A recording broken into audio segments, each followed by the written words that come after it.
नमस्कार भाई और बहनों, प्यारे दोस्तों, अनलॉक 1 में आपका स्वागत है। देश अब आप जान रहे हैं कि 8 तारीख से अनलॉक 1 की तरफ आगे बढ़ रहा है। लॉकडाउन के कई चरणों के बाद अब हम लोग अनलॉक 1 में पहुंचने वाले हैं।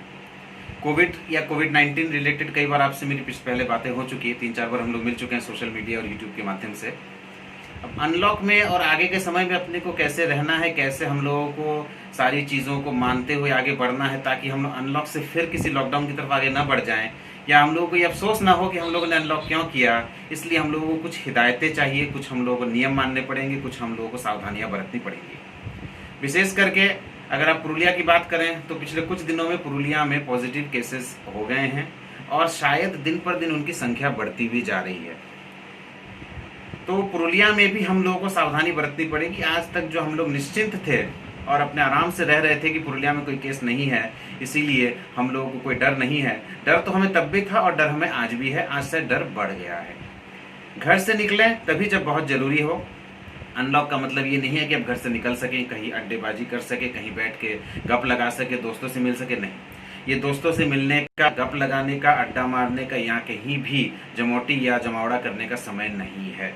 ना इसकी परमिशन है और ना आपको ये नैतिक अधिकार है कि आप ये करें। दूसरा, किसी भी तरह की गैदरिंग्स अभी भी अलाउड नहीं है। 50 लोगों से ज़्यादा की और उससे कम की भी अभी कोई स्पष्टीकरण इस पे नहीं आया है। शादी ब्याह इत्यादि का कोई काम ही नहीं है।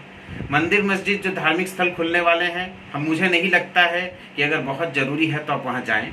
सामने कोई बड़ा पर्व त्यौहार भी नहीं है जो कि इसके लिए मंदिर जाना जरूरी है या भगवान की पूजा करनी जरूरी है मंदिर में जाकर।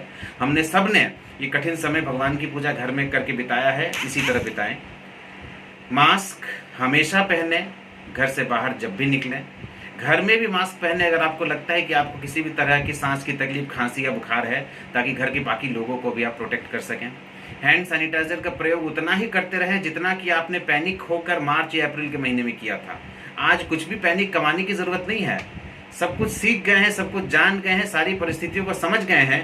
पैनिक कम जाए भले, लेकिन सावधानी नहीं कमनी चाहिए। सैनिटाइजर, बार बार साबुन से हाथ धोना, सामाजिक दूरी बनाए रखना, जहां भी जाना हो वहां पे एक कतार में सामाजिक दूरी बनाकर खड़े रहें। प्रयोजन हो तो अपने डॉक्टर को दिखाएं, हॉस्पिटल में जाएं और अपने आप को, अपने परिवार को सावधान एवं सुरक्षित रखें। देश धीरे धीरे नॉर्मलाइजेशन और स्वाभाविक जीवन की तरफ आगे बढ़ता जा रहा है। हम लोग भी बढ़ें, लेकिन इस बढ़ने की स्पीड बहुत तेज नहीं हो सकती है। हम लोग बिल्कुल वो पुराने समय की तरह नॉर्मल नहीं हो सकते हैं। हमें अभी भी अपने आप को रोक कर, बांध कर और बहुत हद तक रिस्ट्रिक्ट करके आगे बढ़ना पड़ेगा, ताकि अनलॉक 1 से हम लोग अनलॉक 2, अनलॉक 3 की तरफ आगे बढ़ें और आने वाले कुछ महीनों में देश नॉर्मल हो जाए, जिसका कि बहुत बड़ा इंगित ये भी होगा कि कोरोना के केसों की संख्या कमने लगे। आज की डेट में जब दिन पर दिन कोरोना के केसेस की संख्या बढ़ रही है, निश्चिंत होने या खुशी मनाने का समय नहीं है। अनलॉक 1 कोई हर्ष उल्लास का समय नहीं है। अनलॉक 1 शायद सरकार ने अब आप पे जिम्मेदारी डाल दी है देश को सुरक्षित रखने की। सुरक्षित रहें, अपने आप को सुरक्षित रखें, सबको सुरक्षित रखें। धन्यवाद। जय हिंद।